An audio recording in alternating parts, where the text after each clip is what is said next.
Hello and welcome to the podcast with Lily Lopez. Here I am with a friend of, I don't want to say how many years, Right. but Let's a not. lot of years, Gilza Fort-Martinez. I know that Gilza uses her maiden name like I use Lopez too. And she happens to be the spouse of one of my best friends who's a board member, treasurer of the South Florida Hispanic Chamber of Commerce. So we go back and we're like family, but I haven't had Gilza on a business minute. I haven't had her on the podcast, so I said, it's the time now, especially now that she published a book. Nice book. It's called The Loud Whispers, A Journey to Living and Loving Loudly. Gilza, thank you so much for being here on my podcast. And tell me about the book. This is great, Lily. Like you said, we've known each other for a long time. Laz is a Family. founding member and Yes, family, family. like you said. Exactly. So it's been a long time. I've worked with women and their families for over 30 years, Lily, in private practice mostly, but helping women and their families really kind of transition through all of the different things and the curveballs that life tends to throw at us, right? At all different kinds of stages. And so the book came out of that, the 30 years of working, sitting with women in their situations, helping them kind of work through the transitions, the challenges, the pain, to get to the other side and working with them in healing.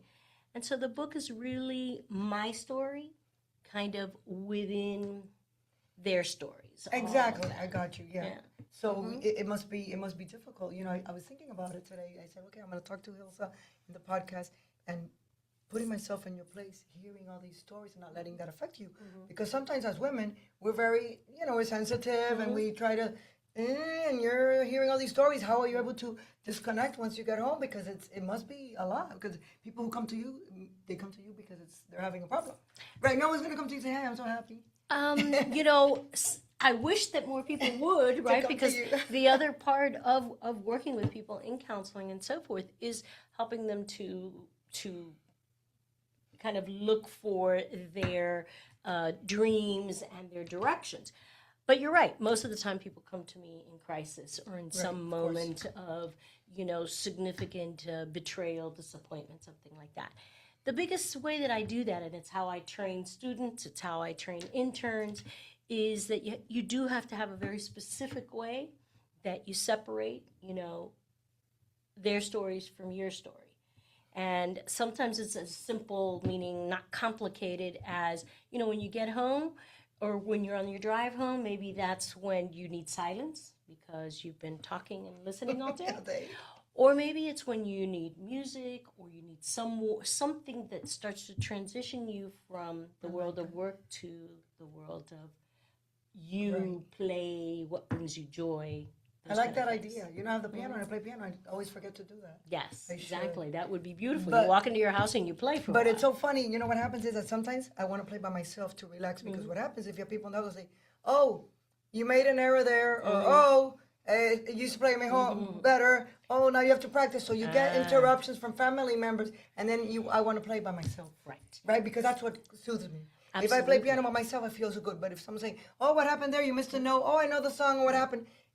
And it's not with bad intention. I mean, it's family saying that, but it interrupts you, and then you're not getting. You're not. I'm playing, and if I'm playing something, I have to play 2, 3, 4 times to start getting the hang of it again. Correct. And then if you get the little interruptions, it doesn't work because piano is like, I don't know how to word it, but you really have to be concentrated. You have to be in the mood, the spirit. Exactly. You have to allow yourself to relax, and sometimes it's hard. Yes. So how do you do it if it's not like me, piano related? You go in, you have your daughters, you have the husband. So it must be hard too because you come with this, like in Spanish, carga emocional. Tú vienes con carga emocional de otra persona. Y lo sientes. Lo sientes porque eres una psicóloga muy buena. Yo lo sé. Que eres amiga de tanto tiempo. Yo lo sé cómo eres. Bien comprometida, Gilza. Yes. You're very committed. So you have to let go. So you have to let it go. And then so you get to your house and you have to relax. I definitely use the drive home, like I said. I definitely work on the idea of what is it that's going to give me some, some separation. But very often, Laz is the first one that after 35 years together, he knows that we don't want to talk right now, right? No, can't talk to you. you know, and at least 30 minutes 30 where minutes. I need, You need your time, yeah. your quality time yeah, to unwind. to unwind. Because it's a lot. I mean, how many hours of the day are you dealing with people's problems? 5 to 8 hours at 5 least. to 8 hours a day. Is- Gilza. yeah, it's a lot. It's a lot, so you need half an hour to. And so that's a big piece of what I talk about, not only in my book, but it's part of my framework that I work with clients about, is that they're really, you know, there's a lot of us that recharge socially, right? Right. You do a bunch of events all And the I time. recharge. I do recharge socially. Right. At the same time, there really is a place to recharge solo. And that I they're need to learn really, that, right. well, it's as you're saying. The You want to piano, play the piano piano. by yourself. You want to be able to have that moment that is resetting for you. And it's part of what I call my 4 R's framework. It's Okay, what are the 4 R's? The 4 R's are rest, reflect, reset, and re-engage. And if you notice, I start with the very first R is rest. And, you know, we get a lot of pushback, like you said, for that. We're in this really hustle culture where we're supposed to be all the time on the go. And the reality is that when you've been hit by challenges, whether it's a death, divorce, a betrayal, a relocation, even good things provide, you know, intensity. We really need the opportunity to have our nervous systems recalibrate. And resting is really about creating, again, recreating that psychological safety, that ability to say, okay, I am not being threatened, I can. And so rest is something that I get a lot of pushback from, right? Because when, like, if you've been betrayed, you immediately, people say, well, they want to just get back in the saddle and get going and move on and let's meet somebody else. And the reality is that healing doesn't work like that. How does healing work? Healing really works in that we have to pause. That we have to honor the situation, the grief. Right. We have to honor what happened. And we have to really take a look at what are the lessons, you know, what was my, what are my lessons? What pieces can I learn from what happened? So that then when you pivot, you're pivoting with this new information. And so healing is really a process. It's not a boom. It's not a boom. And so, but people don't like to be in pain. No, so they immediately try to, a quick fix. A quick sometimes fix. that quick fix could be worse. Okay. Got it. Yeah. So, okay, here you talk about whispers. What do you mean by the loud whispers? What is the loud whispers? The title of my book came out of... Because it's nice, it's intriguing, the loud whispers. Right? It's whispering. Because we think whisper is supposed to be quiet, yes, right? Exactly. The title came out of really just sitting, like I said, with women and their families over so many years, and recognizing that there was really a piece that we all share. Even the context might be different, but that the underneath we all share. And so whispers are sometimes when we're kids, whispers are our dreams or our aspirations, right? The things of what do we want to do or be. As we get older, sometimes the whispers are the little voices, you know, in our heads. Oh, yes. The ones that say, well, what's going on? Or this doesn't feel right, or what's wrong with me? And it's these little voices in our heads that we tend to ignore. And we put them away for a whole bunch of different reasons, okay? But we put them away, and what happens is that, again, whispers don't work like that. Whispers... How do whispers work? They get louder. They get louder. Over time. Oh, I love that. They get louder. Need to do a class? We need to we have a class. We need to have a class, a tea time with Lily Lopez, and invite you and all the ladies. I would love that. Sip some tea, have some champagne, and you talk, and it'll be like a therapy session. Sort of, right? Would love that. And they would love that. They would love to hear you. The idea is that there are so many of us as women, yes. really. You know, again, look what you've been doing successfully for 35 years here. 32. Yeah, okay, 32 years, okay. That we do so many things and we're on all the time. That who we really are or who we thought we were going to be really kind of gets dimmed or muted or silent. And so for me, the Whispers was really about the idea of, it's not about volume. It's really about returning to yourself, to being present, to being willing to ask yourself, what is it that I'm not paying attention to? What are the things that have been set aside for family and career and but these are the women that I work with many times that are successful, right? They've done all the right things. They went to school. They have the career. They have the 2.5 children. All of that, right? They have all of those things. Yeah. Successful. And they're successful in what particularly our society calls success. And then they walk into my office and they say, but Gilza, there's something missing. I don't know what it is, but there's something that isn't there. And that's the whisper that's knocking. But they haven't paid attention, so they don't know what it is or what it's saying to them. Exactly, what it's saying. And then how do you find out what it's saying? Through the conversation and through the therapy, through the conversations very often. Like my 4 R's is a framework, like I said, that I use. It's not a straight shot. You don't go from rest all the way to re-engagement. Exactly. It tends to be a little more circular, right? Because people need to be able to stop and pause and go back to a piece, and then but the essence of how you pay attention is you gotta be still. Like we have to stop the movement that we're all on. Right. Do you imagine me stopping? Because I'm hyper. Well, so and that's why if through you do it through the piano, whatever it is that allows you to pause. Exactly. Okay. I should do that more often, yes.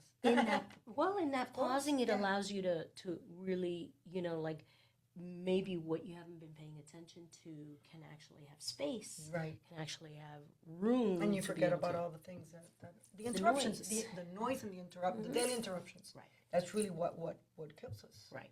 And in this day and age where we live, work, family, parents. Like we took care of our parents. We you took remember? care of our I remember parents. your father and your mother, and mine too, my father. And it was a lot of work. And then you have the children, and then you have your job, and then you have people around you. And there's the majority of the people, like I say, are good. There's always one or two that are not that spectacular, and you have to deal with them too. So that's part of why Laz and I always joke. But I will fortunately or unfortunately always have work. Because there will always be one person. You're recession-proof. There's always going to be somebody that needs exactly, absolutely, Gilza.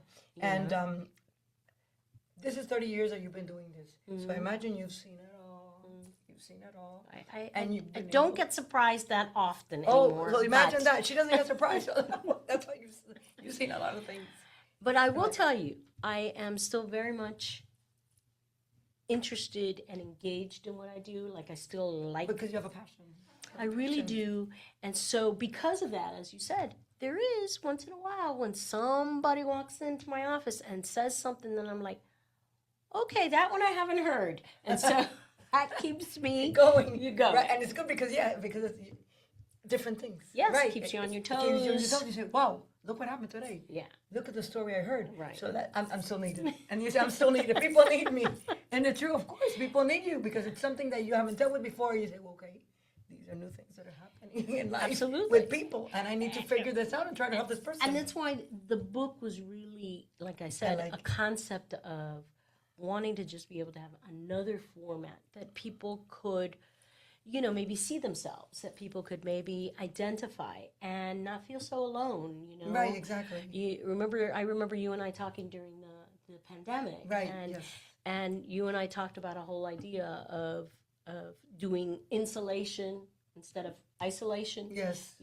And this idea of not being alone, that the whispers that you might be feeling are likely shared. And sometimes when you realize that, then it might be a little safer to right. I got you. To express them. And a question, men come to you as well, right? Absolutely. Okay. I work with a lot of firefighters. I work with a lot of cops. Yeah, of course. So their issues are probably different. But issues too. Similar, Similar, yes. different, similar, and at the same time, well, that's good too. That you work with men because you get to work with everybody, and you get to see the reality of life, what people go through, and through that, it's a learning process. So you grow more spiritually as an individual, as a therapist, as a woman. And I think it's a beautiful career where you've built. It's a beautiful career, yeah. It is because you help people. My mother used to always say, and you met my mother many Of times. course, she was the sweetest. And my mother always said, you have an opportunity. Zoraida. You have an opportunity to learn until your last breath. Yes. So, There's always I get the chills because it's true. It's just a continuous pattern. Just you learn and you learn and learn. Look at now here you with me. I'm hearing about the whispers and it's true. Sometimes I'm speaking to myself. So this is it. And this happened and what am I gonna deal with this? So those are the whispers. And pausing with you, maybe playing your piano, and that you pay attention. Tune into what are the whispers that are roaming around in your head. Yes, I love it. Yeah. So we have to do a tea time, and I would know love that that. the women of the chamber are gonna love hearing Gilza. There's gonna be a lot of questions. So we were overdue to have you in one, but I wanted a podcast because a business minute is only like 4 or 5 minutes.